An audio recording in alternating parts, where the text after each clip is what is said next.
আনন্দ সকালে ফিরে এলাম বিরতির পর।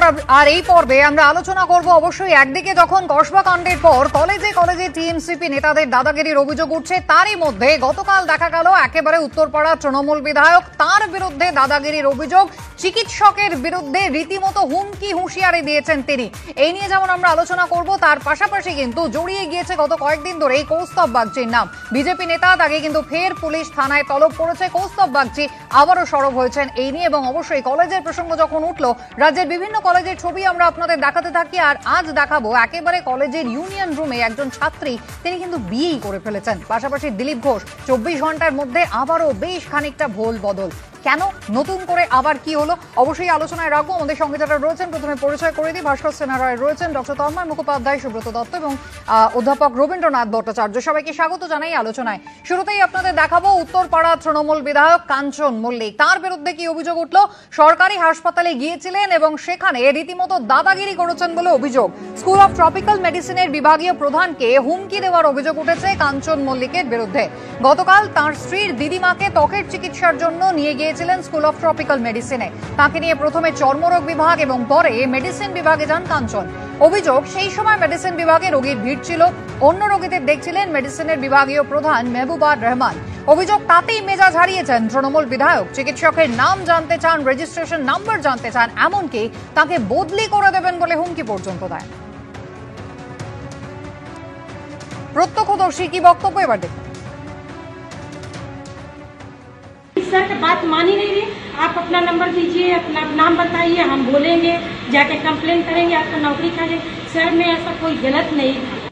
চিকিৎসক এবং পড়ুয়াদের একাংশ তারা হাসপাতাল অধিকর্তার কাছে যান। জরুরি বৈঠকে বসে স্কুল অফ ট্রপিক্যাল মেডিসিন কর্তৃপক্ষ, ডাকা হয় মেডিসিনের বিভাগীয় প্রধানকেও। একটা ঘটনা ঘটেছে, আমার একটু হয়তো ঘটনাটা আমার একটু খারাপ লেগেছে। আমি জানিয়েছি, আমি লিখিত অভিযোগ মনে হলো যে হয়তো ওনাদের একটু ওয়েট করতে হবে, তাই। আর তারপরে কেন রাখলেন উনি আমি বুঝতে পারিনি, তবে ওনার বিহেভিয়ারটা আমার খুব খারাপ লেগেছে। জোরে নয়, তবে স্বাভাবিকভাবেও নয়, মানে এক ডাক্তারের সঙ্গে ওইভাবে কথা বলা যায় না। একটা অনভিপ্রেত ঘটনা ঘটেছে, আমরা অভিযোগপত্র একটা পেয়েছি, সেটা আমরা স্বাস্থ্য দপ্তরে পাঠিয়েছি। সেখান থেকে যেমন গাইড করা হবে তেমনি কাজ করা হবে। আর উত্তরপাড়ার তৃণমূল বিধায়ক তিনি কি বলছেন, দেখুন এবার।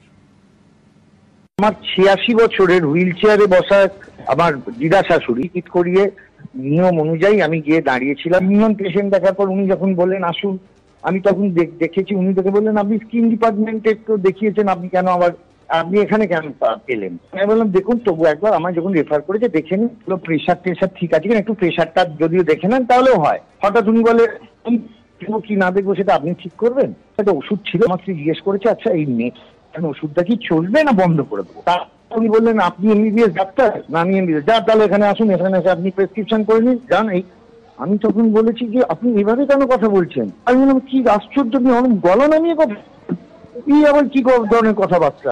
আমি আলোচনায় আসবো, ভাস্কর সেনারয়কে দিয়ে আলোচনা শুরু করবো। ভাস্কর বাবু, একেবারে বিরোধীরা তারা অভিযোগ করছে যে যখন কসবা কাণ্ডের আবহ চলছে এবং তার মধ্যেই এভাবে একজন সরকারি হাসপাতালের বিভাগীয় প্রধান মেডিসিন বিভাগের, তাকে এভাবে হুমকি হুঁশিয়ারি দিচ্ছেন বলে শাসক দলের বিধায়কের বিরুদ্ধে অভিযোগ।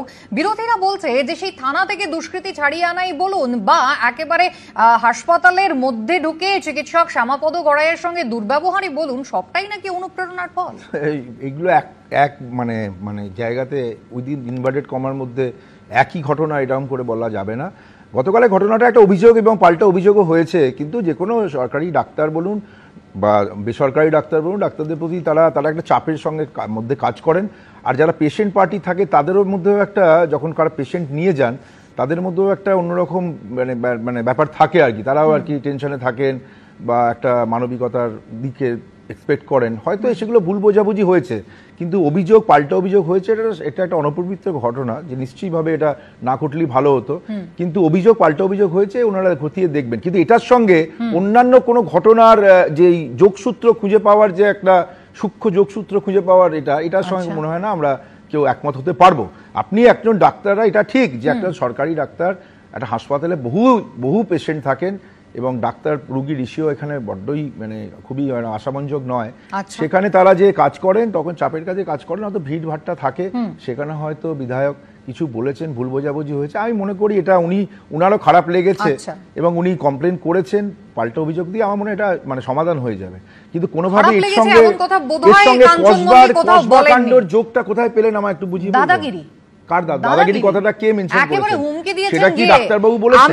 আমি ফোনটা ভালো করে শুনেছি, যে পোর্শনটায় শব্দটা কি ব্যবহার করেছেন ডাক্তার, যে ডাক্তারকে বিরুদ্ধে অভিযোগ বা যে অভিযোগ করেছেন তিনি কি এই শব্দ ডাক্তার বাবু ইতিমধ্যেই লিখিতভাবে নিজের অভিযোগের কথা জানিয়েছেন। একদম দাদাগিরি নয়। আমি তন্ময় বাবুর কাছে এই জায়গায় আসি, পেশায় তন্ময় মুখোপাধ্যায় ও ডাক্তার, আমি এই জায়গায় আসি যেখানে ফোনটাতে একেবারে কাঞ্চন মল্লিক তাকে চিকিৎসক বলছেন যে আমাকে দিনে 4000 পেশেন্ট দেখতে হয়, কাঞ্চন মল্লিক তাকে বলছেন এটাই আপনার কাজ, এটাই আপনার করার কথা, এবং রীতিমতো তাকে থ্রেট করছেন, বদলি করে দেবেন বলছেন, তারপরে একে দাদাগিরি বলবো না?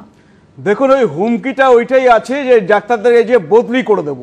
আপনারা জানেন যে এইটা কিন্তু ওই তৃণমূল থেকে চলে আসছে, একের পর এক ডাক্তারকে যদি হচ্ছে ডেঙ্গুতে রোগী মারা গিয়েছে সেইটা বলা হয় তাহলে তার শাস্তি হয় বদলি করে দেব। এবং এটা শুধু ডাক্তার নয়, পুলিশকেও একইভাবে শাসানি দেওয়া হয়। সেখানে তো সম্ভবত লিখিত ইনস্ট্রাকশন থাকে যে ডেঙ্গু বলে উল্লেখ করাই যাবে না। হ্যাঁ, না একটা আপনারা জানেন যে বারাসাত ডিস্ট্রিক্ট একজন ডাক্তার লিখেছিলেন যে আমার ডেঙ্গুতে মারা যাচ্ছে রোগী, কিন্তু আমাকে লিখতে হচ্ছে অজানা জ্বর, এবং সেইটা তিনি একটা ফেসবুকে লিখেছিলেন। তার জন্য তার উপরে শাস্তি হয়েছিল, তিনি তখন রিটায়ার করবেন, বারাসাত থেকে তাকে কার্শিয়াংয়ে ট্রান্সফার করা হয়েছিল। আপনারা জানেন আরজি করে যারা হচ্ছে মুভমেন্টে যারা অংশগ্রহণ করেছিল সেই সমস্ত ডাক্তারকে বিভিন্ন জায়গায় ট্রান্সফার করে দেওয়া হয়েছে দূরে দূরে। যারা হচ্ছে মেডিকেল কাউন্সিলের নির্বাচনে অংশগ্রহণ করেছিল তাদেরকে সব দূরে দূরে ট্রান্সফার করে দেওয়া হয়েছে। এরা হচ্ছে ট্রান্সফারটাকে একটা উইপেন হিসেবে মনে করে। আরজি করে ঘটনায় যারা সরব হয়েছিলেন সেই চিকিৎসকদের কোথায় পোস্টিং দেওয়া হয়েছিল, কাউন্সিলিং এ তারা কোথায় পেয়েছিলেন, তাদের আখেরে কোথায় দেওয়া হয়েছিল, এ নিয়ে কিন্তু প্রচুর জল গড়িয়ে গিয়েছে। তবে চিকিৎসকরা কাঞ্চন মল্লিকের বিরুদ্ধে এই অভিযোগের ঘটনায় তারা মুখ খুলেছেন, কি বলছেন দেখুন একবার। বাজার থানার ওসি, কলকাতা পুলিশের কমিশনার, তাদের কাছেও আমরা অনুরোধ করব যে দল মত নির্বিশেষে কোনো রং দেখবেন না, কোনো পরিচয় দেখবেন না। এই বদমাইশগুলো যারা স্বাস্থ্যকেন্দ্রে গুন্ডামি করে, বদমাইশি করে, তাদের অবিলম্বে দৃষ্টান্তমূলক শাস্তি দিন। তা না হলে কিন্তু ভবিষ্যতে চিকিৎসকরা রোগীদের পরিষেবা দেওয়ার মতো জায়গায় থাকবে না। তৃণমূলের কালচার, যেটা তৃণমূল এই বিধায়কের মধ্য দিয়ে যেটা ফুটে উঠেছে, আমরা এই ঘটনার তীব্র নিন্দা জানাচ্ছি, প্রতিবাদ জানাচ্ছি, উচ্চ পর্যায়ের তদন্তের দাবি করছি এবং এই বিধায়কের বিরুদ্ধে আজকে আইনানুগ ব্যবস্থা নেওয়ার জন্য আমরা দাবি জানাচ্ছি, যাতে এই ধরনের ঘটনা আজ হাসপাতালের মধ্যে না ঘটতে পারে।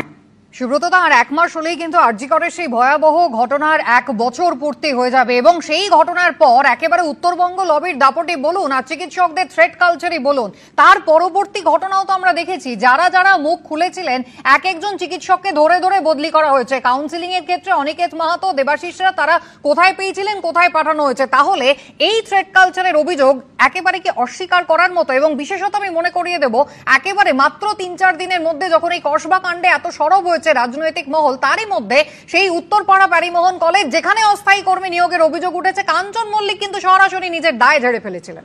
দেখুন, এটা একটা মানসিকতা। তৃণমূল কংগ্রেসের নেতারা মনে করে সরকার আর দল এক, সরকারি কর্মচারী তারা ওদের সাবঅর্ডিনেট, ওরা যা খুশি তাই করতে পারে, এবং এইটা একটা ওপর থেকে নিচ অবধি নেমেছে। এবং এটা শুরু হয়েছে আমাদের রাজ্যের মাননীয়া তার আচরণের মধ্যে দিয়ে, যেটা তুমি বললে শুরুতে ভবানীপুর থানা থেকে আসামিদের ছাড়িয়ে আনা, এসপি গড়াইয়ের মতো ডাক্তার একটা অপারেশন করছিলেন, কেন অপারেশন টেবিল ছেড়ে উনি চলে আসেননি সেই অপরাধে হচ্ছে গিয়ে ওনাকে ট্রান্সফার করে দেওয়া, ওনাকে বসিয়ে দেওয়া, এইসব যে কাজ উনি শুরুতে করেছিলেন, এর মধ্যে দিয়েই গোটা তৃণমূলের রন্ধ্রে রক্তে উনি এইটা বার্তা দিয়েছিলেন, পৌঁছে দিয়েছিলেন যে সরকারি কর্মচারী, সেটা পুলিশ হতে পারে, ডাক্তার হতে পারে, অন্য কেউ হতে পারে, এরা আমাদের সাবঅর্ডিনেট।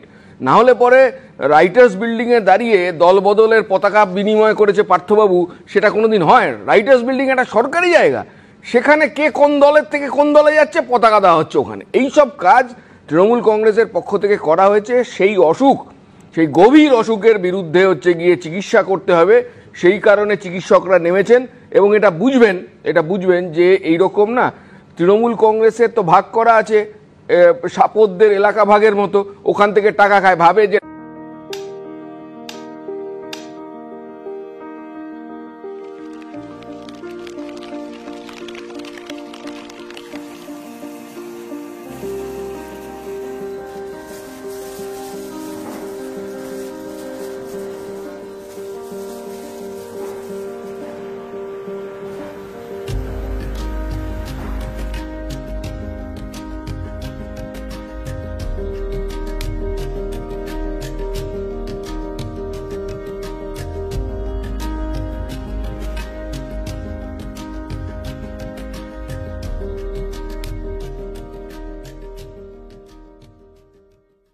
পরেই হয়েছিল, কিন্তু শাসক হোক বা বিরোধী এই শাসানি কাণ্ডের নাম জড়িয়ে যাচ্ছে কিন্তু একের পর এক নেতার। আপনাদের দেখালাম তৃণমূল বিধায়ক, তারপর এবার দেখাবো বিজেপি নেতা কৌস্তব বাগচি। একেবারে একজন রোগী মৃত্যুকে কেন্দ্র করে ব্যারাকপুরের একটি হাসপাতাল, যেখানে তিনি চিকিৎসক, নার্স, স্বাস্থ্যকর্মীকে শাসানি দিয়েছেন, আর এবার সেই ঘটনায় ফের একবার তাকে তলব করেছে পুলিশ। আদালত থেকে জামিন নেওয়ার পর ফের একবার মোহনপুর থানা তাকে তলব করেছে।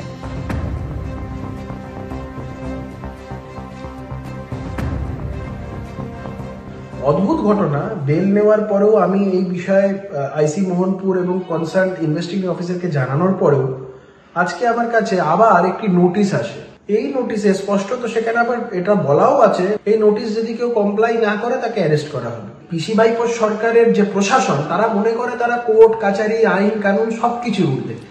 রবীন্দ্রনাথ বাবুর কাছে আমার নির্দিষ্ট করে দুটো প্রশ্ন থাকবে। এক হচ্ছে, এই প্রগ্রেসিভ হেলথ অ্যাসোসিয়েশনের যিনি মাথায় রয়েছেন শশী পাঁজা, শুধুমাত্র নিন্দা করেই কি তারা থেমে যাবেন, যেহেতু নামটা জড়িয়েছে একজন শাসক দলের বিধায়কের? এবং দ্বিতীয়ত, শাসক হোক বা বিরোধী হোক, যেই হোক, চিকিৎসকদের, সরকারি কর্মচারী বা যারা একেবারে জনস্বাস্থ্যের সঙ্গে জড়িত রয়েছেন, ঢুকে গিয়ে এভাবে শাসানি দেওয়া এখতিয়ারের মধ্যে পড়ে? মাননীয় মন্ত্রী তো নিন্দা করেছেন, কিন্তু আমি বলবো ডক্টর মেহবুবার রহমানের বিরাট ভাগ্য যে কাঞ্চন মল্লিকের আর একজন বিধায়ক সতীর্থ বা অ্যাক্টর সতীর্থ সোহম চক্রবর্তী গত 2024-এর 8ই জুন একটা রেস্টুরেন্টে মালিক শুধু বলেছিলেন যে পার্কিং প্লেসে গাড়িটা রাখবেন না, ওখানে আমার অন্য ইয়েরা আসছে, আপনাকে অন্য জায়গা দিচ্ছি, তার জন্য তাকে গালে থাপ্পড় মারার থেকে যা খুশি করেছিলেন। সুতরাং তাকে মেরে ঠেলে ফেলে দিয়েছিলেন, অনেক কিছু হয়েছিল। সুতরাং এখানে তো ডক্টর রহমান যে সেই জায়গায় যাননি, এটা ওনারও সৌভাগ্য, আমাদেরও সৌভাগ্য যে আমাদের এটা দেখতে হচ্ছে না। আসলে একটা কথা মাথায় রাখতে হবে, টমাস জেফারসন অনেক দিন আগে বলেছিলেন যে ধরনের সরকারকে আপনি নির্বাচিত করছেন তাদের কাছ থেকে সেই ধরনের আচরণই কামনা করবেন। আপনি এই ধরনের প্রতিনিধিদের যদি নির্বাচিত করেন, মানে মানুষ যদি নির্বাচিত করে, তাহলে তারা এই ধরনের আচরণই করবে। আর ক্ষমতার দর্প এই জিনিসটা, এটা কিন্তু একটা দিনে অপশাসন শেষ হয়, দর্পটাও শেষ হয়, ইতিহাস বারবার দেখিয়েছে। আর কৌস্তব বাগচির ক্ষেত্রে তো এটা ঘটনা যে উনি একটা বেল নিয়েছেন, তারপর এরকম করা হচ্ছে কেন সেটা আমি বুঝতে পারছি না। কিন্তু উনি যেটা করেছিলেন সেদিন, এটা একটা অদ্ভুতভাবে মানে হতাশার থেকে করলেন, কোনো দরকার নেই। উনি তো একজন প্রতিষ্ঠিত লোক, ওনার অনেক জায়গা আছে বলবার, উনি অনেকভাবে রেমেডি চাইতে পারতেন, অভিযোগ করতে পারতেন, কিন্তু সেই হতাশাটা তিনি সেদিন এভাবে কেন যে প্রকাশ করেছিলেন, মানে ওনার যেন মনে হচ্ছিল সেই হতাশাটা ওইখানেই সমাধান করে নিতে হবে। আপনাকে সংশোধন করে দিয়ে এই আচরণটা কোনো সরকারি আচরণ নয়। এবং এই কৌস্তব বাগচির ক্ষেত্রে কমপ্লেনটা হয়েছিল, দেখবেন কথা বলবেন না, কৌস্তব বাগচির ক্ষেত্রে কমপ্লেনটা হয়েছে থানাতে, আর এখানে হয়েছে উনারা বিভাগীয় বিষয়ে। সুতরাং সেখানে আমি একজন বলছি যে কেউ বেল পেয়ে গেলে তদন্ত থেমে যায় না, তদন্তের স্বার্থে পুলিশ তাকে ডাকতে পারে। সুতরাং কেউ বেল পেয়ে গেছে মানে যে তদন্তকারী সরকারি নয়, সহযোগিতা করেন বলে দাবি করে বীরভূমের পুলিশ, এবং যাতে তাদেরকে আর তলব না করা হয় তাই জন্য তারা আদালতের দ্বারস্থ হয়। অথচ এখনো পর্যন্ত অনুব্রত মণ্ডলের সেই মোবাইল ফোনটা কিন্তু পুলিশ নিজেদের হেফাজতে নেয় না। আমি বিরতি নেব, বিরতির পর আলোচনায় ফিরবো, যেখানে বেসুরো দিলীপ ঘোষ আবারও দলীয় একেবারে বিজেপির অন্দরে বিভাজন রেখা কোথাও কি স্পষ্ট হচ্ছে, সঙ্গে থাকবেন।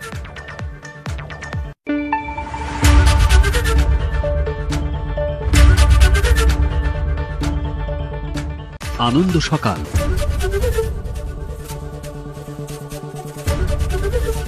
विक्रम चाहे जितना भी फड़ पड़ा ले, ढूंढ नहीं पाएगा। We experiencing some turbulence.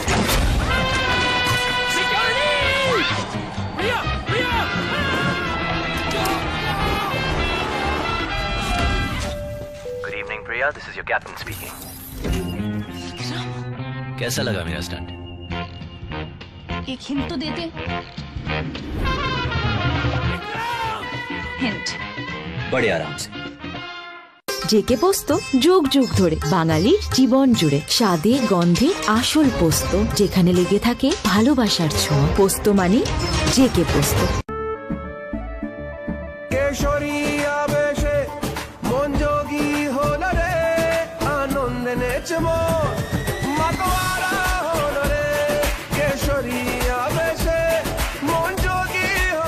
প্রতি মুহূর্তে কেসরি উৎসব উদযাপন করুন।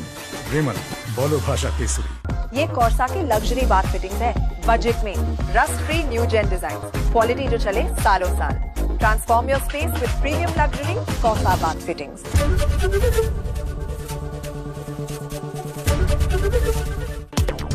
फटाफट চিহ্নিত দাগীদের পাশে এসএসসি ও রাজ্য নিয়োগে অংশ নিতে না দিলে অপূরণীয় ক্ষতি সবার কমিশনের, পরীক্ষায় বসতে না দিলে মৌলিক অধিকারে হস্তক্ষেপ দাবি রাজ্যের। এখনো পর্যন্ত 2,60,000 আবেদন, তার মধ্যে মাত্র 188 জন চিহ্নিত দাগী। মোট চিহ্নিত দাগী 1801 জন। হাইকোর্টে জানালো এসএসসি, আজ ফের শুনানি। কসবা কাণ্ডের পর এবার ক্যাম্পাসে তৃণমূল কর্মীর বিয়ের অভিযোগ। সুন্দরবন কলেজের ভাইরাল ছবি ঘিরে বিতর্ক। বিয়ের পর কলেজে ছবি তুলতে গিয়েছিলাম, পাল্টা অভিযুক্ত।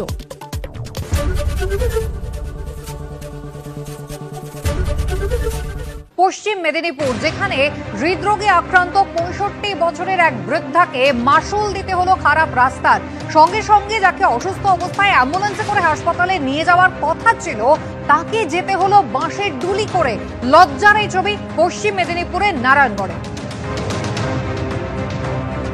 গ্রামরাজ পঞ্চায়েত এলাকার শান্দেউলি গ্রাম, যেখানে প্রায় 1 কিলোমিটার রাস্তার এরকমই ভয়াবহ অবস্থা। দেখুন, রাস্তা বলতে কিছু নেই, পিচের আস্তরণ তো নেই, একেবারে কাদা মাটিতে ভয়ঙ্কর অবস্থা, যেখানে সাইকেল গাড়ি কোনো কিছুই ঢুকতে পারবে না। আর তাই এভাবে বাঁশের ডুলিতে করে বিপজ্জনক অবস্থায় কাঁধে করে নিয়ে গেলেন বাড়ির লোকজন।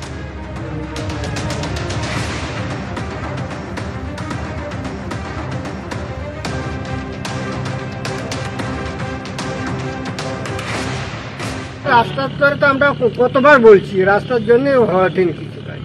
আমার মাকে তো বহু কষ্টে 1.5 কিলো 2 কিলোমিটার বুড়ো বাঁধে তুলে দিয়ে, মানে 5 দিন মেদিনীপুরে ছিলি, আজকে বহু কষ্টে 2 ভাই পৌঁছে দিয়ে জানাইছি বহু জায়গায়, কিন্তু কাজের কাজ কিছু হয়। আমরা ডিএম সাহেবকে লিখিত কমপ্লেন জানিয়েছি, বিডিও সাহেবকে মেল মারফত কমপ্লেন জানিয়েছি এবং এসডিও সাহেবকে আমরা মেল মারফত জানিয়েছি এবং বারে বারে আমরা প্রধানের সাথে ফোনের মারফত যোগাযোগ করি, কোনো সুয়ারা পাচ্ছি না। একজন অসুস্থ হয়ে গেলে তাকে খাটে করে আমাদেরকে বয়ে আনতে হয়। আমরা কোন রাজ্যে বাস করছি যে যেখানে একটা রুগীকে কাঁধে করে বয়ে নিয়ে যেতে হচ্ছে।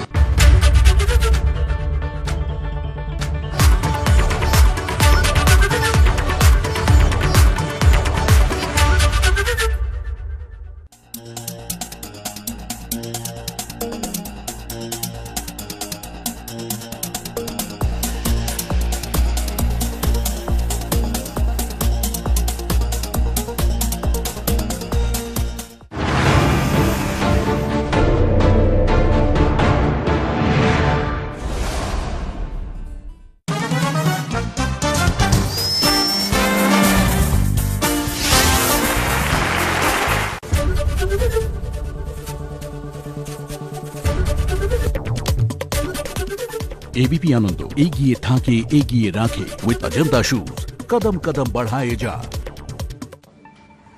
দিলীপ ঘোষের মন্তব্যে ফের একবার বিজেপির অন্দরের বিভাজনের ছবি কিন্তু প্রকাশ্যে এলো। এমন দিনও গেছে যখন পার্টির মিটিং এ তাকে চেয়ারই দেওয়া হয়নি, তাও তিনি দল ছাড়েননি। পার্টি থেকে যদিও কেউ কেউ আমাকে ছাড়ানোর চেষ্টা করেছে, এমনটাই মন্তব্য অভিমানী দিলীপ ঘোষের। 21 তারিখে দেখা যাক, কিছু করার চেষ্টা চলছে। মান অভিমান পার্টিতে চলতে পারে না। পার্টি আমাকে কোনো দায়িত্ব দেয়নি, সেটা 1 বছর হলো। এমপির আগে পর্যন্ত তো 24 পর্যন্ত আমি কেন্দ্রীয় সহসভাপতি ছিলাম, তারপর নির্বাচন হলো, আবার বাংলায় নির্বাচন আসছে, সেই জন্য পার্টি যদি মনে করে আমাকে যা দায়িত্ব আমি সেটা করবো না। একবারই তো ওনার সঙ্গে দেখা করলাম আমি, উনি বলেছেন সবাইকে নিয়ে কাজ করতে হবে, উনি সভাপতি, উনি যেটা ঠিক করবেন সেটা সবাই মেনে নেবে। উনি বলে দিয়েছেন, সেই হিসাবে অনেকে উৎসাহিত হয়েছে পুরনো কর্মীরা। এর আগে থেকে আরো অনেক ঘটনা আছে। পার্টির মিটিং আমাকে চেয়ারই দেওয়া হতো না, আমি তো কাজ করেছি, আমি পার্টি ছেড়ে চলে যাইনি। যারা আমাকে পার্টি ছাড়াতে চেয়েছিল অনেকজন, তারা খুব চেষ্টা করেছিল। দিলীপ ঘোষ ছাড়বে কখনো বলেনি, যে পার্টি দাঁড় করেছে পার্টি ছাড়বে কেন? পার্টি ছাড়িয়ে নেওয়ার চেষ্টা করলে তখন লড়বে। তন্ময়বাবু, অভিমান যে পুরোটা মিটে গিয়েছে এমনটা কিন্তু নয়। গত পরশু শ্রমিক ভট্টাচার্যের সঙ্গে দেখা করার পর যে আশার জায়গাটা তৈরি হয়েছিল যে 15 দিনের মধ্যে একেবারে সংঘবদ্ধ বিজেপিকে দেখা যাবে, হাতে কিন্তু আর মাত্র কয়েকটা মাস বাকি। বারবার পরিবর্তন বদলের কথা বলছে বিজেপি, সম্ভব এভাবে? দেখুন, এটা নিয়ে আমার কোনো বক্তব্য নেই, এই জন্যে যে আমাদের রাজ্য সভাপতি শ্রমিক ভট্টাচার্য বলেছেন দিলীপ ঘোষ বিজেপিতে ছিলেন, আছেন, থাকবেন এবং তার সাথে কথা হয়েছে এবং দিলীপ ঘোষও বলেছেন যে পার্টি আমাকে যেমনভাবে কাজ দেবে সেরকম আমি কাজ করব। সুতরাং এই ব্যাপারে কোনো কিছু এর মধ্যে কোনো দ্বিমত নেই যে দিলীপ ঘোষ বিজেপিতে আছেন এবং তিনি নিজে বলেছেন যে তাকে যেমন কাজ দেওয়া হবে তিনি পার্টির বিশ্বস্ত কর্মী হিসেবে, বিশ্বস্ত সৈনিক হিসেবে মোদিজির তিনি সেই কাজ করবেন। সুতরাং তারপরে যেগুলো বলা হচ্ছে সেগুলো হচ্ছে হয়তো তার ক্ষোভ টোপ তিনি প্রকাশ করতে পারেন, কিন্তু সেটা হচ্ছে সে ব্যাপারে কিন্তু দেখুন ক্ষোভ যে একেবারে অঙ্কুরে বিনাশ করা সম্ভব হয়নি এই বক্তব্য কিন্তু 24 ঘন্টা পরে সেটাই আরো একবার প্রমাণ করে। আমি রবীন্দ্রনাথ বাবুর কাছে এই জায়গায় যাব। একেবারে শ্রমিক ভট্টাচার্যের যে বক্তব্য ছিল গত পরশুদিন, যেখানে তিনি সকলকে একসঙ্গে কাজ করতে বলেছেন, এমনকি যারা অন্য দল থেকে এসেছেন তাদেরকেও সমান গুরুত্ব দেওয়ার কথা বলেছেন। অর্থাৎ নতুন এবং পুরনোর মধ্যে এই যে সামঞ্জস্য, হাতে হাত মিলিয়ে কাজ করা এবং দিলীপ ঘোষকে প্রাধান্য দেওয়া, কোথাও আরো ছোট ছোট একাধিক নেতাদের ক্ষোভ মাথাচাড়া দেবে না তো? দেখুন, শ্রমিক ভট্টাচার্য কোনো ম্যাজিশিয়ান নন, বাস্তবে একজন নেতা। তিনি সবাইকে নিয়ে চলবার একটা কথা বলেছেন এবং দিলীপ ঘোষের যে অভিমান সেটা উনি ওনার সঙ্গে দেখা করলেন, উনি একটা প্রতিশ্রুতি দিলেন, সঙ্গে সঙ্গে এতদিনের একজন পুরনো নেতা তাকে যদি চেয়ার না দেওয়া হয়ে থাকে, তাকে যে এই ধরনের করা হয়েছে, বিভিন্নভাবে তাকে বঞ্চনা করা হয়েছে বলে তিনি মনে করেছেন, সেগুলো মুহূর্তের মধ্যে উবে যাবে বা তার অনুসারীরা মুহূর্তের মধ্যে ভুলে যাবে, এটাও ভাবা উচিত নয়। তবে এটা ঘটনা যে শ্রমিক ভট্টাচার্য সবাইকে নিয়ে চলবার একটা চেষ্টা করেছেন এবং দিলীপ ঘোষ নিজেও বললেন যে এতে পুরনো কর্মীরা খুব উৎসাহিত বোধ করেছেন এবং আগে দেখা যাক কিভাবে চলে। অর্থাৎ উনিও ওয়েট অ্যান্ড ওয়াচ পলিসি নিচ্ছেন, যাতে উনি মনে করছেন যে এই বিভেদটা ধীরে ধীরে মেটানোর চেষ্টা এই সভাপতি করবেন। সুতরাং রাজ্য সভাপতির ভূমিকা আগামী কিছুদিন খুব ইম্পর্টেন্ট। তিনি কিভাবে এই বিষয়গুলো মেটাতে চাইছেন সেইটা দেখার দরকার। আমি ভাস্করবাবুর কাছে এই জায়গায় আসবো। এই যে একটা জল্পনা, যেটা বাতাসে গুঞ্জন, যেটা বারবার শোনা যাচ্ছিল যে হয়তো দিলীপ ঘোষ তিনি অন্য রাজনৈতিক দল করতে পারেন, হয়তো তিনি বিজেপি ছাড়তে পারেন, হয়তো তিনি তৃণমূল কংগ্রেসে যেতে পারেন। দিলীপ ঘোষ কিন্তু ভেজাল নন। দেখুন, পার্টির চেয়ার না পেলেও কিন্তু দল ছাড়েননি। অর্থাৎ তৃণমূলে সেই অর্থে আসার জায়গা কিছু নেই। দিলীপ ঘোষের অপরাধ হচ্ছে দীঘার মন্দিরে যাওয়া। মানে আমি জানতাম না জগন্নাথ দেব যে দীঘায় অধিষ্ঠান করছেন, সেখানে যদি কেউ দর্শন করতে যায় তাকে শাস্তি বা এই ধরনের উপেক্ষার নেবে আসবে, এটা দিলীপ ঘোষ হয়তো জানতেন কি জানতেন না জানি না। তৃণমূলের একটা আশা ছিল, এটা না, তৃণমূলে কোনো আশা না। তাহলে দীঘার জগন্নাথ দেব দর্শন করতে যাওয়ার পর থেকেই তো এই গোলমালগুলো বাজছে। আমি যা দেখছি ওটা তাদের দলের নিজেদের মধ্যে ব্যাপার, কিন্তু দীঘার জগন্নাথ দেব দর্শনে কি কোনো বাধা সৃষ্টি করার ক্ষেত্রে বা যাওয়া যাবে না এরকম কোন কি স্ট্রিকচার দিয়েছেন নতুন সভাপতি, সেটা জানার ইচ্ছা থাকলো। আমার কথা হচ্ছে তৃণমূল এতে খুশি। তৃণমূলের এখানে কোনো বিষয় নয়। আজ এখানে দীঘাতে জগন্নাথ মন্দির দেখতে গেছে, সেখানে মমতা বন্দ্যোপাধ্যায় ছিলেন, তাকে রিসিভ করেছেন, তার সঙ্গে কথাবার্তা বলেছেন, সেই অপরাধেই তিনি অপরাধী হয়ে উঠেছেন, এটাই তো মনে হচ্ছে। একদম সুব্রত দা, তাহলে সেই অর্থে তৃণমূল কংগ্রেসের আপাতত স্বস্তির কোনো জায়গা নেই। দিলীপ ঘোষ কিন্তু দল বদলাচ্ছেন না, অভিযোগ, ক্ষোভ, অভিমান যতই থাক না কেন। তৃণমূল কংগ্রেসের বেছে নেওয়া পছন্দের বিরোধী দল বিজেপি, পশ্চিমবাংলার মানুষ এটা তাদের সামনে এক্সপোজড হয়েছে যে এটা আসলে একটা মরীচিকা। মানুষ মনে করেছিল তৃণমূলের অপশাসন রিপ্লেসড হবে এদের দ্বারা, কিন্তু এরা যে এক এবং অভিন্ন মানুষ এটা বুঝতে পারছেন। ফলত দিলীপবাবু কোথায় থাকছেন, কোথায় থাকছেন না, কোথায় যাচ্ছেন সেটা ওনার ব্যক্তিগত ব্যাপার। আর রাজনৈতিক দল হিসেবে অপ্রাসঙ্গিক হয়ে যাবে বিজেপি, সেটা হচ্ছে গিয়ে পশ্চিমবাংলার মানুষ আগামী ভোটে সেটা করে দেবে। ফলে দিলীপবাবু কোথায় থাকলেন ইম্পর্টেন্ট নয়। বেশ, আমরা অবশ্যই আলোচনা এগিয়ে নিয়ে যাব, তবে বিরতির পর আপনাদের দেখাবো অত্যন্ত চাঞ্চল্যকর একটা ছবি। বিদ্যাসাগর বিশ্ববিদ্যালয় ইতিহাস পরীক্ষা প্রশ্নপত্রে বিপ্লবীদের সন্ত্রাসবাদী বলে উল্লেখ করা হলো। আমি আলোচনায় আসবো, বিস্তারিত দেখাবো, সঙ্গে থাকবেন। ফটাফট তোলা না পেয়ে গুন্ডামি পুলিশের পরপর ট্রাক ভাঙচুর। সিসিটিভি ফুটেজের সূত্র ধরে সাসপেন্ড নিউ আলিপুর থানার 4 সাব ইন্সপেক্টর, শুরু বিভাগীয় তদন্ত। আরজিকরের ক্রাইম সিনে ঢুকতে অভয়ার আইনজীবীর আবেদন খারিজ, আইন এমন অনুমতি দেয় না জানালো আদালত। এজেন্সির অবস্থা শোচনীয়, সিবিআইকে তীব্র ভৎসনা। তৃণমূলের 21শে জুলাইয়ে দুদিন আগে ফের রাজ্যে প্রধানমন্ত্রী সভা করতে পারেন দুর্গাপুরে, খোঁজা হচ্ছে মাঠ। বঙ্গ বিজেপির সঙ্গে যোগাযোগ পিএমওর। রিপোর্ট পশ্চিমবঙ্গের ম্যাপ বিহারে, নীতি আয়োগের ম্যাপ নিয়ে বিতর্ক। বাংলার পরিচয় ও মর্যাদার অপমান চিঠি দিয়ে ক্ষোভ প্রকাশ মুখ্যমন্ত্রীর। টেকনিক্যাল ফল্ট, পাল্টা বিজেপি। ফটাফট নিবেদন করছে SBIHM, best college for BBA, BCA, MBA, aviation, fashion.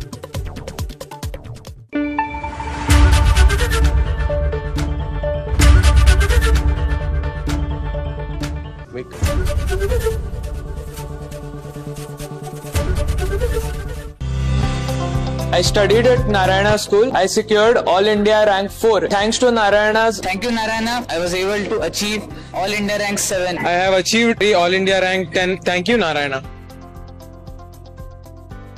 जो कभी ना हो स्लिप, वही असली चैंपियंस की ग्रिप। सीमेंट से पकड़ बनाए मजबूत SRMB 550D TMT बार। सेल्फी चाहिए या ऑटोग्राफ?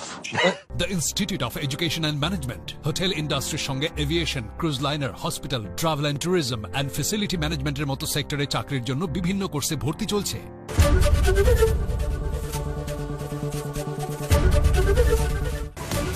সরকারি হাসপাতালে দাদাগিরির অভিযোগ উত্তরপাড়া তৃণমূল বিধায়কের বিরুদ্ধে। আত্মীয়ার চিকিৎসা করাতে গিয়ে স্কুল অফ ট্রপিক্যালের বিভাগীয় প্রধানকে বদলির হুঁশিয়ারির অভিযোগ। বললেন আপনি এমবিবিএস ডাক্তার না আমি এমবিবিএস, যা তাহলে এখানে আসুন, এখানে এসে আপনি প্রেসক্রিপশন করে নিন, যান। এই ঘটনাটা আমার একটু খারাপ লেগেছে, আমি জানিয়েছি, আমি লিখিত অভিযোগ। এখনো পর্যন্ত 2,60,000 আবেদন, তার মধ্যে মাত্র 188 জন চিহ্নিত দাগী। মোট চিহ্নিত দাগী 1801 জন। হাইকোর্টে জানালো এসএসসি। আজ ফের শুনানি। তোলা না পেয়ে গুন্ডামি পুলিশের, পরপর ট্রাক ভাঙচুর। সিসিটিভি ফুটেজের সূত্র ধরে সাসপেন্ড নিউ আলিপুর থানার 4 সাব ইন্সপেক্টর। শুরু বিভাগীয় তদন্ত। নিম্নচাপ সঙ্গে মৌসুমী অক্ষরেখা। উত্তর থেকে দক্ষিণবঙ্গ দুর্যোগে ভোগান্তি। আগামী কয়েকদিন বৃষ্টি চলবে। মৎস্যজীবীদের সমুদ্রে যেতে নিষেধ। ক্যাম্পাসে গণধর্ষণের প্রতিবাদে লালবাজার অভিযান কংগ্রেসের। আজ আলিপুরে সরকারি অনুষ্ঠানে কি বার্তা মুখ্যমন্ত্রীর? ঘণ্টাখানেক সঙ্গে সুমন, রাত 8টা।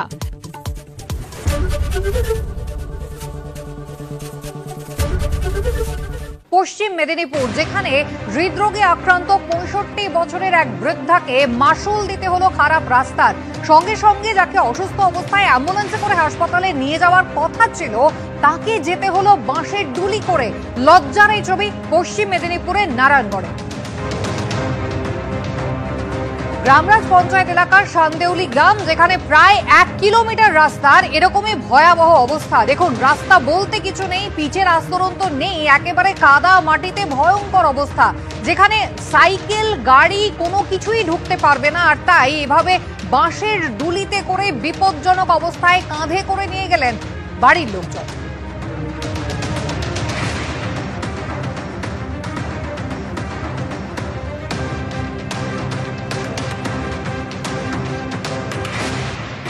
রাস্তার করে তো আমরা কতবার বলছি, রাস্তার জন্য হওয়াঠিন কিছু নাই। আমার মাকে তো বহু কষ্টে 1.5 কিলো 2 কিলোমিটার বুড়ো বাঁধে তুলে দিয়ে, মানে 5 দিন মেদিনীপুরে ছিলি, আজকে বহু কষ্টে 2 ভাই পৌঁছে দিয়ে জানাইছি বহু জায়গায়, কিন্তু কাজের কাজ কিছু হয়। আমরা ডিএম সাহেবকে লিখিত কমপ্লেন জানিয়েছি, বিডিও সাহেবকে মেল মারফত কমপ্লেন জানিয়েছি এবং এসডিও সাহেবকে আমরা মেল মারফত জানিয়েছি এবং বারে বারে আমরা প্রধানের সাথে ফোনের মারফত যোগাযোগ করি, কোনো সুয়ারা পাচ্ছি না। একজন অসুস্থ হয়ে গেলে তাকে খাটে করে আমাদেরকে বয়ে আনতে হয়। আমরা কোন রাজ্যে বাস করছি যে যেখানে একটা রুগীকে কাঁধে করে বয়ে নিয়ে যেতে হচ্ছে।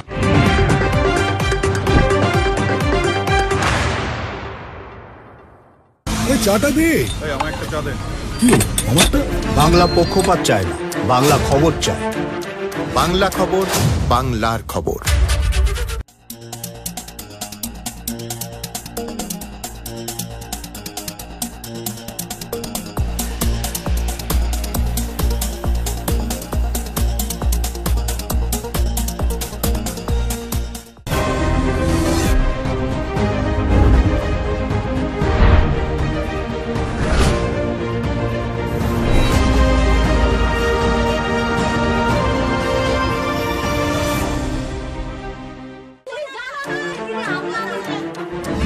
বাংলা চেঁচামেচি চায় না, বাংলা খবর চায়। বাংলা খবর, বাংলার খবর।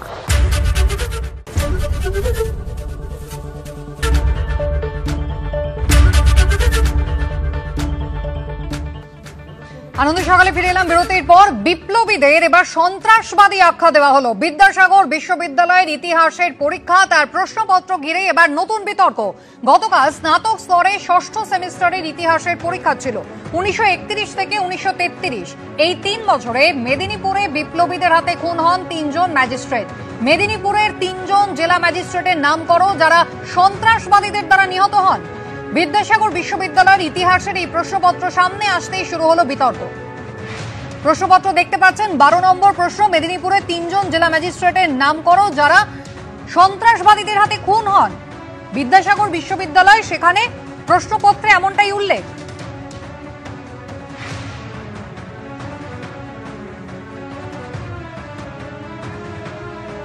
নিন্দায় সরব হয়েছেন অধ্যাপকরা, দেখুন একবার।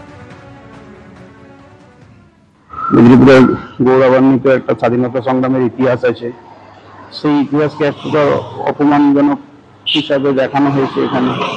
এই বিপ্লবীদেরকে আমরা সন্ত্রাসবাদী হিসাবে কখনো ব্যক্ত করতে পারি না, এটা আমাদের সম্পূর্ণ ভুল একটা ধারণা। যেখান থেকেই হোক, যেভাবে হোক না কেন, এটা একটা ভুল আকারে প্রকাশিত হয়েছে। এটা খুব হতাশাজনক, খুব দুঃখের বিষয়, লজ্জাজনক বলা যায়। বিতর্কের মুখে বিদ্যাসাগর বিশ্ববিদ্যালয়ের ইতিহাস বিভাগের বিভাগীয় প্রধান টেলিফোনে সাড়া দেননি। মুখ্যমন্ত্রী মমতা বন্দ্যোপাধ্যায় এবং শিক্ষামন্ত্রী ব্রাত্য বসুকে ইমেলে অভিযোগ জানিয়েছে বিজেপি। এই ঘটনার সমর্থনযোগ্য নয়, এমনটাই প্রতিক্রিয়া দিয়েছে শাসক দল।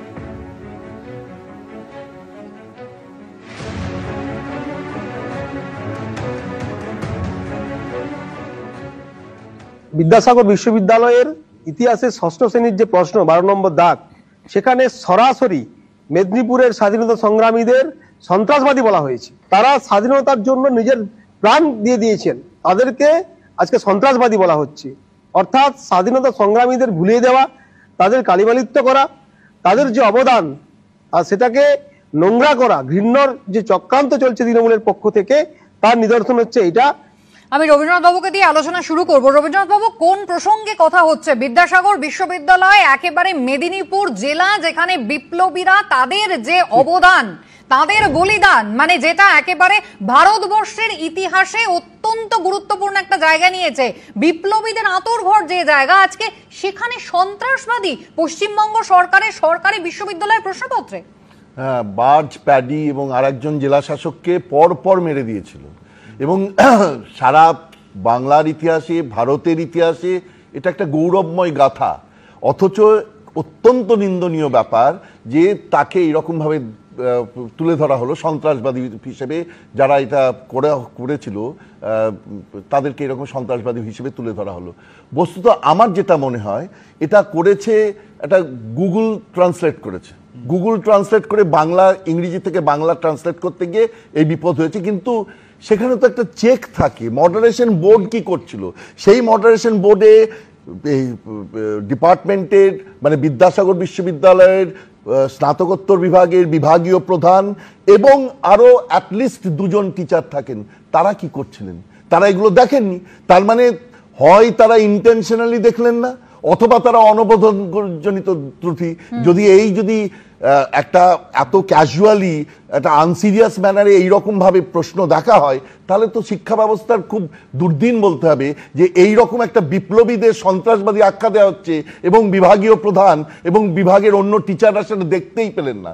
এবং সেটা কোন জেলা নিয়ে লেখা হচ্ছে?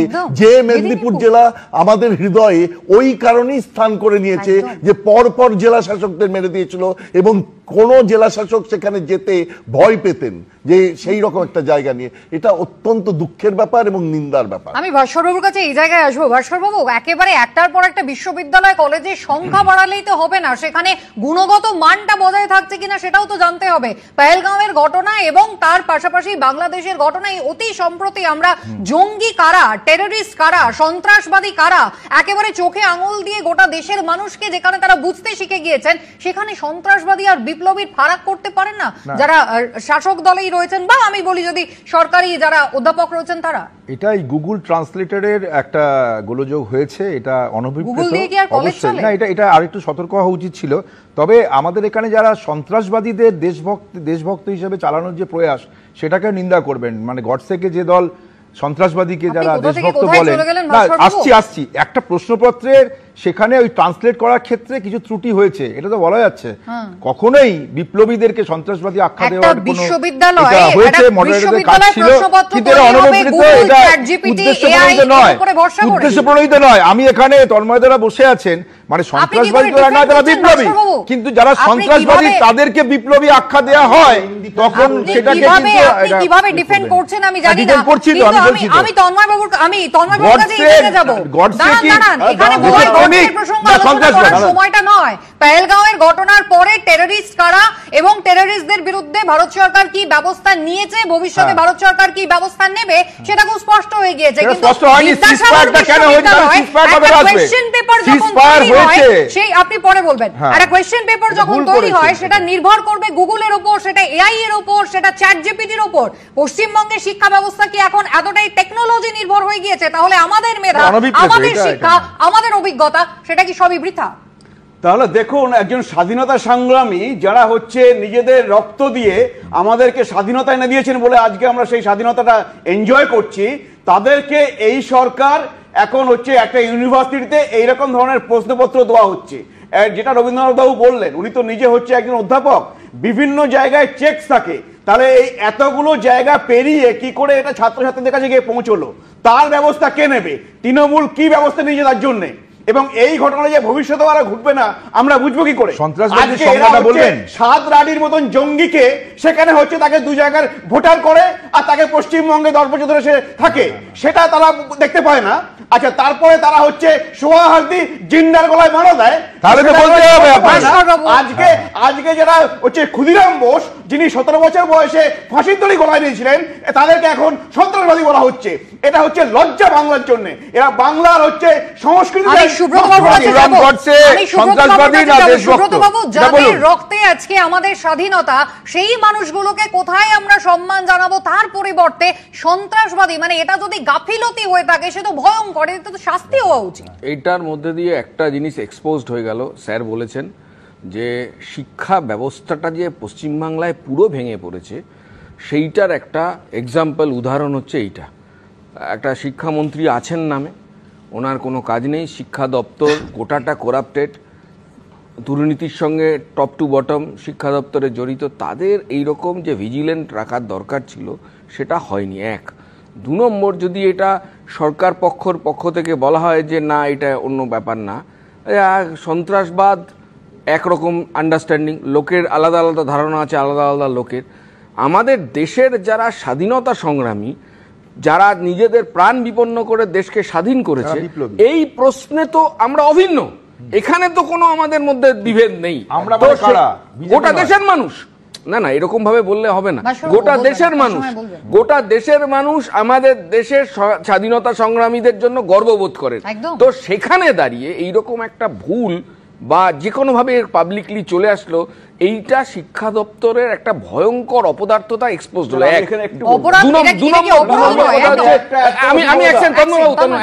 আমি লাস্ট যে কথাটা বলবো সেটা হচ্ছে যে এই দেখুন, কে সন্ত্রাসবাদী আর কে বিপ্লবী এটা নিয়ে মানুষের মধ্যে পার্থক্য আছে। একটা কমন আন্ডারস্ট্যান্ডিং, স্বাধীনতা পরবর্তী সময়ে যে ঘটনাগুলো গোটা দেশে ঘটেছে সেইটা নিয়ে মতে পার্থক্য আছে। কিষাণজি তৃণমূল কংগ্রেসের কাছে বিপ্লবী, সেই কারণে হয়তো এইরকম ঘটনা তারা সংগঠিত করছে উদ্দেশ্যমূলকভাবে। বলছি যে আজকে সন্ত্রাসবাদী যে কথাটা বলা হচ্ছে, এটা তো বলা হয়েছে ভুল হয়েছে, এটা তো ভুল হয়েছে, কিন্তু আমি আপনাকে জানতে চাইছি, যারা বললেন না সবাই আমরা যেটা মনে করি, সবাই মনে করি না।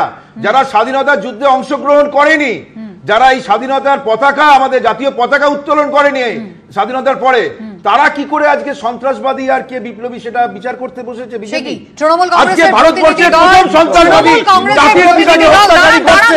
আমি জানতে চাই আপনারা কি সন্ত্রাসবাদী মনে করেন না দেশবাসী মনে করেন? আপনারা তো বলুন। আস্তে ভাস্কর বাবু এত সমালোচনা করলেন, কিন্তু পেহেলগাঁওয়ের ঘটনার পর একেবারে যে প্রতিনিধি, সর্বদলীয় প্রতিনিধি দল যারা পৃথিবীর কোনায় কোনায় গিয়ে এই পেহেলগাঁওয়ের ঘটনার প্রেক্ষিত এবং সেই প্রেক্ষিতে ভারতবর্ষের এই যে অপারেশন সিঁদুর তার প্রচার করলেন, মুখ ছিলেন অভিষেক বন্দ্যোপাধ্যায়, তারপরেও এত সমালোচনা ভাস্কর বাবু? তন্ময় দা দেখুন, আমি একটা কথা প্রথমে বলবো যে আমাদের দেশে কিন্তু একটা কিছু মানুষ আছেন, যেটা সুব্রতদা বললেন সেটা ঠিক না পুরোপুরি, তারা হচ্ছে অনেক স্বাধীনতা সংগ্রামীদের সন্ত্রাসবাদী বলেছেন, এবং তার মধ্যে একটা কিছু বামপন্থী ঐতিহাসিক আছে, তারা হচ্ছে বলেছেন ভগৎ সিংকে সন্ত্রাসবাদী বলে লিখেছেন।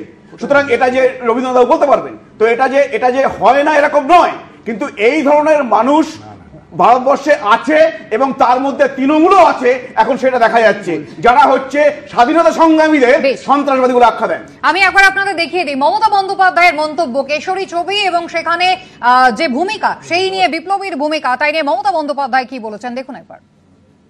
আপনারা ফিল্ম বানিয়ে আজকে ক্ষুদিরামকে বলছেন ক্ষুদিরাম সিং, আপনারা আজ বলছেন প্রফুল্ল চাকিকে আর একটা উল্টো নাম দিয়েছেন লজ্জা করে না স্বাধীনতা সংগ্রামীদের অসম্মান করতে? বাংলাকে অসম্মান করলে জেনে রাখুন, অন্য রাজ্যের কাউকে আমরা অসম্মান করি না, ছোট হোক বড় হোক সবাইকে সম্মান করি। ভাস্করবাবু, ছবিটা রিলিজের 2 মাস পরে তৃণমূলের পক্ষ থেকে এই ইস্যু কিন্তু সামনে আনা হয়েছিল। সারা দেশ জুড়ে এটার প্রতিবাদ হয়েছে, তৃণমূলের পক্ষ থেকে শুধু নয়। এই যে আজকে ভারতের স্বাধীনতার ইতিহাসকে বিকৃত করে দেওয়ার, ভারতের বাঙালি স্বাধীনতা সংগ্রামীদেরকে বিকৃত নাম দিয়ে মানে অভিহিত করা, এটা কেন্দ্রীয় সরকার কিভাবে সেন্সর বোর্ড এটা পাস করলো? আমাদের লজ্জা লাগে। সেন্সর বোর্ড বলে কোন একটা জিনিস আছে, তারা পাস করলো, ইতিহাসকে বিকৃত করেছে। যারা ভারতের স্বাধীনতায় অংশগ্রহণ করেনি, যারা সন্ত্রাসবাদীদের পক্ষে, যারা জাতির পিতাকে হত্যা করেছে, যারা ভারতের জাতীয় পতাকা উত্তোলন করেনি, তাদের কাছে আমি একবার স্যারের কাছে যাই। রবীন্দ্রনাথ বাবু, একেবারে একটা ছবি রিলিজের 2 মাস পরে যখন ইস্যুটা নিয়ে আবার সরব হওয়া হলো, তাহলে কোথাও সেটা তো একটা নেগেটিভ পাবলিসিটি। নেগেটিভ পাবলিসিটি, কিন্তু পাবলিসিটিটা হওয়া দরকার ছিল। এইটা কিন্তু মানতেই হবে যে সারা দেশে এই যে ঘটনা, এটা একটা ক্ষুদিরামের নাম, প্রফুল্ল চাকির নাম যদি কেউ পাল্টে দেয় একটা সিনেমা, সেটা কিছুদিন বাদেও নজর আসতে পারে। কিন্তু যখনই নজর এসছে, মুখ্যমন্ত্রী যে এইভাবে প্রোটেস্ট করেছেন, আমি মানে ভীষণ হ্যাপি। এটা হচ্ছে একটা নর্থ ইন্ডিয়ান কালচার। তারা অদ্ভুতভাবে এই তাদের মতো করে বাংলার যে সমস্ত ভালো জিনিস সেগুলোকে নিজেদের বলে প্রেজেন্ট করবার, একটা উপস্থাপন করবার একটা চেষ্টা করেন। এবং সেই জায়গায় কিন্তু আমাদের প্রতি মুহূর্তে সজাগ থাকা দরকার। একটা স্বাধীনতা সংগ্রামী, তার নাম পাল্টে দিয়ে কি লাভ হলো? তার নাম যদি প্রফুল্ল চাকি বা ক্ষুদিরাম রাখা হয়, তাহলে তাতে কি সারা দেশের কি ক্ষতি হচ্ছে? বা বরং সম্মানের ব্যাপার, তারা ইতিহাসটাকে জানাতে পারছেন। ইতিহাসটাকে বিকৃত করবার এই প্রচেষ্টা সব সময়। এইবার কোয়েশ্চেন পেপারে যেটা সামনে এলো সুব্রত দাস, সেটাও তো ইতিহাসের বিকৃতি বটে। হ্যাঁ, ইতিহাসের তো বিকৃতি বটে। আমি দেখুন আগের প্রথম কথাটা বলছি, আমাদের রাজ্যের মুখ্যমন্ত্রীর যে বক্তব্য দেখালেন, ক্ষুদিরাম বোস, প্রফুল্ল চাকি, এটা শুধু বাংলার গর্বের ব্যাপার না, গোটা দেশের গর্বের ব্যাপার। ফলত এটা বাংলা বাসি বাজিয়ে লাভ নেই। সেকেন্ডলি আমি বলছি যে তন্ময়বাবু যে বললেন না, ভগৎ সিং যে পার্টি করতো, সেই পার্টির নাম জানেন? বিজেপির লোকরা নাম জানে সেই পার্টিকে সন্ত্রাসবাদী বলা হয়েছে কিনা? আমি আমার কথা শেষ করতে দিচ্ছেন না। ভগৎ সিং কি সন্ত্রাসবাদী ছিলেন? আপনি তো আপনার কথা বলেছেন, পার্টি জানতে বলা তো প্রয়োজন নেই। আরে আমি আমার কথাটা বলি। আমি বলছি যে ভগৎ সিং যে তার পার্টি করতো, তার নাম বিজেপির লোকরা জানে না। ভগৎ সিংকে সন্ত্রাসবাদী কে বলেছিল সেটা বিজেপি জানতে পারে, কারণ বিজেপির কাছে, ব্রিটিশের কাছে পদলেহন করার যে ঐতিহ্য সবাই করে। আরে কে বামপন্থী? শ্যামাপ্রসাদ বামপন্থীটা কে? শ্যামাপ্রসাদ একদম। ভগৎ সিং এর লিগ্যাসি ক্যারি করেন মোদি, ভগৎ সিং এর লিগ্যাসি ক্যারি করেন ওই ফটোর মতো লোকটা ছিলেন না। বলুন, ইনকলাব জিন্দাবাদের কি বলছেন? কি কালকে থেকে নিজের অফিসে গিয়ে ইনকলাব জিন্দাবাদ বলবেন? ভগৎ সিং যেটা বলেছিল, বাজে কথা থামান, এইসব রাখেন। কোনদিন ভারতবর্ষের স্বাধীনতা আন্দোলনের সেই তাদের নাম পরিবর্তনই হোক বা প্রশ্নপত্রে একেবারে সন্ত্রাসবাদী আখ্যা, এ কি অপমানজনক নয়? আমি একটা বিরতি নেব, বিরতির পর আলোচনায় ফিরবো, আপনারা সঙ্গে থাকবেন।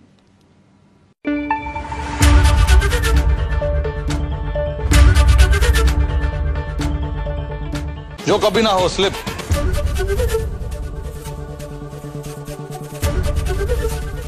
জেকে পোস্ত যুগ যুগ ধরে বাঙালির জীবন জুড়ে স্বাদে গন্ধে আসল পোস্ত, যেখানে লেগে থাকে ভালোবাসার ছোঁয়া। পোস্ত মানে জেকে পোস্ত।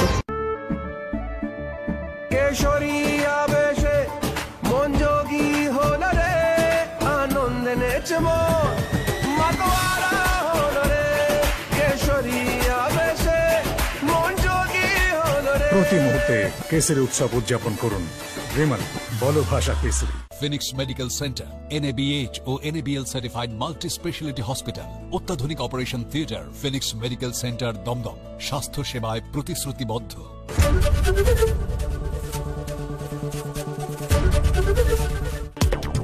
ফটাফট। চিহ্নিত দাগীদের পাশে এসএসসি ও রাজ্য, নিয়োগে অংশ নিতে না দিলে অপূরণীয় ক্ষতি সওয়াল কমিশনের, পরীক্ষায় বসতে না দিলে মৌলিক অধিকারে হস্তক্ষেপ দাবি রাজ্যের।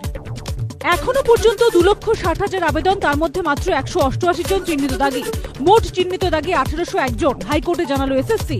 আজ ফের শুনানি। কসবা কাণ্ডের পর এবার ক্যাম্পাসে তৃণমূল কর্মীর বিয়ের অভিযোগ। সুন্দরবন কলেজের ভাইরাল ছবি ঘিরে বিতর্ক, বিয়ের পর কলেজে ছবি তুলতে গিয়েছিলাম, পাল্টা অভিযুক্ত।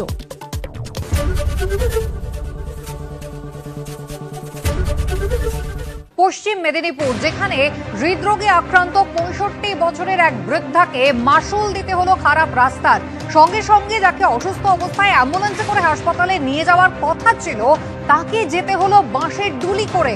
লজ্জার এই ছবি পশ্চিম মেদিনীপুরের নারায়ণগড়ে।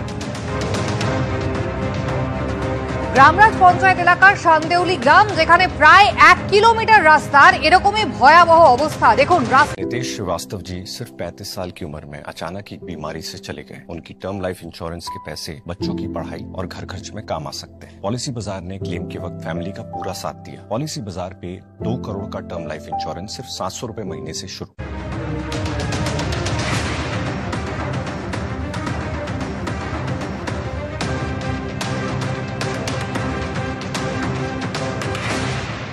রাস্তার তো আমরা কতবার বলছি, রাস্তার জন্য হওয়াটিনি কিছু কাজ। আমার মাকে তো বহু কষ্টে 1.5 কিলো 2 কিলোমিটার বুড়ো বাঁধে তুলে দিয়েছি, মানে 5 দিন মেদিনীপুরে ছিলি, আজকে বহু কষ্টে 2 ভাই পৌঁছে দিয়েছি। জানাইছি বহু জায়গায়, কিন্তু কাজের কাজ কিছু হয়নি। আমরা ডিএম সাহেবকে লিখিত কমপ্লেন জানিয়েছি, বিডিও সাহেবকে মেল মারফত কমপ্লেন জানিয়েছি এবং এসডিও সাহেবকে আমরা মেল মারফত জানিয়েছি এবং বারে বারে আমরা প্রধানের সাথে ফোনের মারফত যোগাযোগ করি, কোনো সুয়ারা পাচ্ছি না। একজন অসুস্থ হয়ে গেলে তাকে খাটে করে আমাদেরকে বয়ে আনতে হয়। আমরা কোন রাজ্যে বাস করছি যে যেখানে একটা রুগীকে কাঁধে করে বয়ে নিয়ে যেতে হচ্ছে? শুনতে পাচ্ছি না, বল না। হ্যালো, বাংলা গলাবাজি চায় না, বাংলা খবর চায়। বাংলা খবর, বাংলার খবর।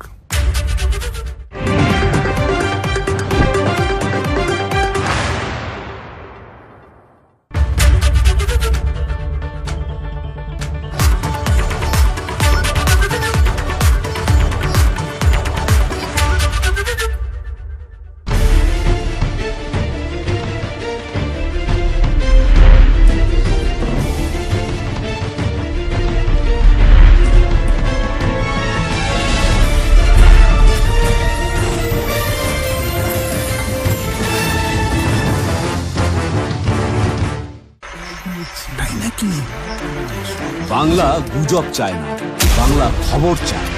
বাংলা খবর, বাংলার খবর।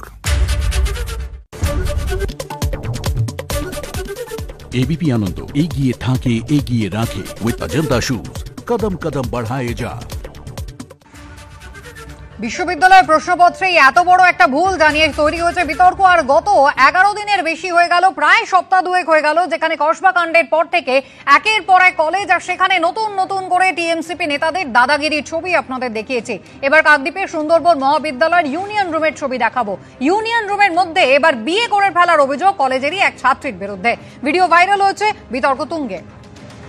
অভিযোগ ভাইরাল এই ছবিটি দক্ষিণ 24 পরগনার কাকদ্বীপের সুন্দরবন মহাবিদ্যালয়, সেখানকার ইউনিয়ন রুমের ভেতর নাকি বিয়ের আসর বসেছিল। সম্প্রতি ইউনিয়ন রুম বন্ধের নির্দেশ দিয়েছে কলকাতা হাইকোর্ট, কিন্তু তার মধ্যে ইউনিয়ন রুমে বিয়ের আসর বসার অভিযোগ ঘিরে বিতর্ক তৈরি হলো। জানা গিয়েছে নববিবাহিত এই যুবক অশোক গায়েন, তিনি কাকদ্বীপের বাসিন্দা, যদিও কলেজের ছাত্র কিন্তু তিনি নন, কিন্তু অবাধ গতি তার কলেজের মধ্যে। পাত্রী বর্ষা দাস, সুন্দরবন মহাবিদ্যালয়ের 2য় বর্ষের ছাত্রী। অশোক গায়েনকে আমি মূলত কলেজের দাদা হিসেবেই চিনতাম, ইউনিয়নেই ফার্স্ট দেখেছিলাম। তো দাদার রোজ কলেজে যাওয়া আসা চলেই থাকতো, আমাদের ক্লাসরুমের মধ্যেও ঢুকতো। একদিন দেখতে পাই কি কলেজের মধ্যেই দাদা বিয়ে করেন। তবে শুধুমাত্র বিয়ের আসর নয়, ইউনিয়ন রুমের ভেতর মদ গাঁজার আসরও বসতো, এমনটাই অভিযোগ করেছে বিজেপি এবিভিপি। দেখুন, কলেজ ইউনিয়নের ভেতরে মদ খাওয়া থেকে শুরু করে মদের আসর, গাঁজার আসর এবং ওখানে বিয়ে অন্নপ্রাশন থেকে সবই চলে। যখন প্রতিবাদ করি 2021 সালে আমাদের বাড়িতে গিয়ে হামলা করা হয় এবং বাড়ি থেকে বাবা মাকে টেনে ঘাট ধরে টেনে বের করে দিয়ে বাড়িতে চাবি তালাও মেরে দেওয়া হয়। আমরা দীর্ঘদিন ধরে বাড়ি ছাড়াও ছিলাম। ভাস্করবাবু, এতদিন ধরে অভিযোগ আসতো যে তৃণমূল সরকার ক্ষমতায় আসার পর ক্লাবগুলোকে অনুদান দেওয়ার পর সেখানে যেখানে খেলাধুলো হওয়ার কথা সেখানে বিয়ে বাড়ি ভাড়া দেওয়া হয়, মুখে ভাত হয়, শ্রাদ্ধ বাড়ি হয়, শেষে এবার কলেজের ইউনিয়ন রুম, সেটাও বাদ গেল না। একটু বলি, ছোটবেলায় আপনারা হয়তো অনেকেই পড়েছেন যে বিজ্ঞান আশীর্বাদ না অভিশাপ। আজকে বলতে ইচ্ছে করছে সোশ্যাল মিডিয়া বা প্রত্যেকটা মানুষের হাতে মোবাইল ফোন, তারা রিপোর্টার না তারা ফটোগ্রাফার, এটা আশীর্বাদ না অভিশাপ। একজন আমি দেখছিলাম কালকে ছেলেটি বলেছে যে আমি কোনো রকম ভাবে ওই কলেজের সঙ্গে যুক্ত নয়, আমার যে স্ত্রী সে ওই কলেজে পড়তো, 2 মিনিটের জন্য হয়তো ফটো সেশন বলে আজকাল ব্যাপারটা হয়েছে না, সেখানে তারা দাঁড়িয়ে ছবি তুলেছেন বাইরে থেকে, না বাইরে যা বলেছে ছেলেটি যে বাইরে থেকে ছবি তুলে আমি চলে গিয়েছি। এখন সেখানে বিবাহ সংগঠিত হওয়ার ক্ষেত্রে বাইরে, না না আমি বলছি সেখানে ফটো সেশন, আমি বলি আমি শেষ ওখানে দাঁড়িয়ে তারা একটা ছবি তুলে চলে গেছে। এই যে বিজ্ঞান আশীর্বাদ অভিশাপ সেটা কেউ ছবি তুলেছে, পোস্ট করেছে, তাতে আপনাদের মনে হচ্ছে একটা মানে গেল মানে এটা করার কথা, এখানে এটা করা অভিপ্রেত নয়, কিন্তু না অভিপ্রেত নয়, কি যারা ছবি তুলেছে ওখানে বিবাহ সংগঠিত হয়েছে এটা কিন্তু কোনো মালাবদল করেছেন। আমি আপনাকে বাইরে দেখিয়ে দেব, আপনি একবার দেখুন, আপনি একবার ছবিটা দেখুন। ছেলেটির বক্তব্য যদি চালান, আপনাদের চ্যানেলেই দেখেছি, দেখুন তাহলে ছেলেটার বক্তব্য একবার দেখিয়ে দিই। ওটা পড়তো না, অশোক গায়েন কি বলছেন দেখুন, দেখুন ভাস্কর বাবু যেমনটা চাইছেন দেখুন অশোক গায়েন। বাইরে বিয়ে করেছিলাম, বন্ধু বান্ধব বলছে বিয়ে করেছিস আয়, ছবি টবি তুলে 2 মিনিটের জন্য বেরিয়ে গেছি। মালা বদল এবার নিজেদের মধ্যে করেছিলাম যেটা ছবি একটা হয় বিয়ের সময়, বন্ধু একটা ছবি তুলবো, ওটাই হয়েছে। বাড়িতে বিয়েটা হয়েছে, বিয়ে হওয়ার পরবর্তীকালে আমাদের সাথে এমনি ভালো বন্ধুত্বের সম্পর্ক, তো দেখা সাক্ষাৎ করার জন্য ওরা কলেজে আসে, হ্যাঁ এসে ছবি টবি তোলে। ও তো কলেজের ছাত্র না, তাহলে বিয়ে করে এখানে এলো কেন? সেটা আমি ঠিক বলতে পারবো না যে কারা ডেকেছিল বা কি, এই বিষয়ে আমি বলতে পারবো না। আমি রবীন্দ্রনাথ বাবুর কাছে যাব, আপনি একেবারে অধ্যাপক ভাস্কর বাবু বলেছেন, আপনি যথেষ্ট বলেছেন। আচ্ছা আমরা অশোক গায়েনের বক্তব্য শুনে নিয়েছি। রবীন্দ্রনাথ বাবু একেবারে পেশায় অধ্যাপক, কলেজের ইউনিয়ন রুম, সেখানে প্রি ওয়েডিংও তো হয় না, পোস্ট ওয়েডিং এরও কথা নয়, বন্ধু বান্ধবদের সঙ্গে এতটাই খাতির, যিনি একেবারে কলেজের কেউ নন, অবাধ গতিবিধি তার কলেজের মধ্যে, ইউনিয়ন রুমে এলেন, একটু মালাবদল করলেন, ছবি টবি তুললেন, সেই ছবিটা ভাইরাল হয়ে গেল। প্রশ্ন উঠবে না? মানে ইউনিয়ন রুম তো এখন পরিষ্কারভাবে স্বেচ্ছাচার, স্বৈরাচার, বিচারের জায়গা, গোটা পশ্চিমবঙ্গ জুড়ে তাই হচ্ছে। নাহলে প্রথম কথা হচ্ছে একটা ছেলে যে নিজেই বলছে আমি ওই কলেজের ছাত্র নই, সে ওই কলেজে ঢুকলো কি করে? সে তার সমস্ত, আপনি ঢুকতে যান তো কোনো কলেজে যেখানে যদি প্রাইভেট ইউনিভার্সিটি হোক বা কঠোর কলেজ আছে যেগুলো ব্রেবনে ঢুকতে যান তো ঢুকতে দেবে? তাহলে এই সমস্ত জায়গায় ঢুকতে দিচ্ছে কি করে? তার মানে এখানে দাদাদের অসম্ভব দাম। আর এই ইলেকশনের যারা কোনো টিএমসিপি নেতা দাদা, তারা এখানে ঢুকে নানাভাবে ব্যবচার করছে, হেড কালচার, রেপ কালচার এবং যাবতীয় ব্যভিচারের জায়গা হয়ে গেছে ইউনিয়ন। এটা ব্যভিচার বলবেন না, এটা অনৈতিক বা অনৈতিক বিষয় বলতে পারেন, ব্যভিচারের জায়গা মনে করিয়ে দিই, কলকাতা হাইকোর্ট কিন্তু স্পষ্ট জানিয়ে দিয়েছে ইউনিয়ন রুম যতদিন পর্যন্ত না ছাত্র সংসদ নির্বাচন হচ্ছে তালা লাগাতে হবে। সেখানে তিনি তো বলছেন না ইউনিয়ন রুমের বাইরে, আপনাকে ছবিটা আমি বারবার দেখিয়েছি, ওরা ওখানে ছবি তুলে চলে গেছে, এটা অনৈতিক, কিন্তু এটা ব্যভিচারের নমুনা। এটা কি বলে চলে দেখছেন না, অভিযোগ করছে এবিভিপি, তারপরও আপনি বলবেন বেশ। দেখুন কলেজে কলেজে ইউনিয়ন রুম গুলো হয়ে গেছে তৃণমূলের পার্টি অফিস, আর এই ইউনিয়ন রুম হচ্ছে সেখানে হচ্ছে মদের আসর বসে, গাঁজার ঠেক চলে, আর কসবার করে আমরা জানতে পারলাম সেখানে হচ্ছে মেয়েদেরকে ঢুকিয়ে শ্লীলতাহানি করা হয়, এবং সেটা ওই তৃণমূলেরাই করে।